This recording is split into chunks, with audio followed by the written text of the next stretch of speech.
J'apporte ici des nouvelles préoccupantes pour la santé provenant de gadgets comme les téléphones portables, tablettes, Wi-Fi et autres. Pour dire les choses clairement, ils endommagent les cellules vivantes de notre corps et tuent prématurément un grand nombre d'entre nous. C'est ce qu'on appelle la surmortalité. Je suis le docteur Martin Blanc du département de physiologie et biophysique cellulaire à l'université de Columbia. Cela me désespère ainsi que plus de 160 de mes collègues qui aujourd'hui lancent un appel aux Nations Unies pour demander de s'attaquer à ce problème de santé publique.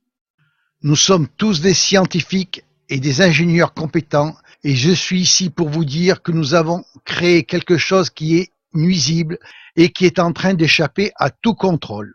Avant l'ampoule d'Edison, il n'y avait pas de rayonnement électromagnétique artificiel dans notre environnement. On constate que leurs niveaux atteints aujourd'hui sont des milliers de fois plus élevés que ceux qui existent naturellement et ils s'accroissent rapidement à cause de tous les nouveaux appareils radiatifs du sans-fil.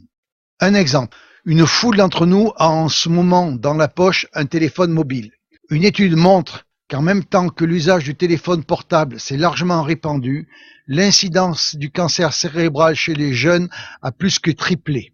Nous installons des antennes relais sur des bâtiments à usage d'habitation ou sur les toits des hôpitaux où résident des personnes âgées ou des malades qui essaient de guérir. Maintenant, de nouveaux compteurs radiatifs et des antennes relais quadrillent tout notre environnement de rayonnement artificiel micro-ondes. Il est particulièrement effrayant de constater que ces rayonnements issus de la technologie des communications mobiles et du courant porteur en ligne, comme celui du Linky, perturbent les échanges de notre métabolisme et endommagent l'ADN de nos cellules.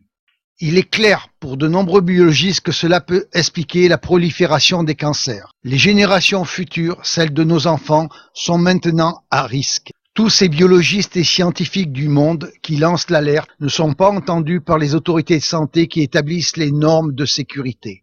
Les faits biologiques constatés sont passés sous silence, en conséquence de quoi les limites de sécurité sont bien trop élevées. Elles ne protègent pas la population. L'entière divulgation de tous les conflits d'intérêts possibles entre les responsables des autorités de santé et l'industrie permettrait probablement d'obtenir une plus grande protection. L'augmentation de l'exposition aux irradiations électromagnétiques artificielles est maintenant devenue un problème global mondial de santé publique.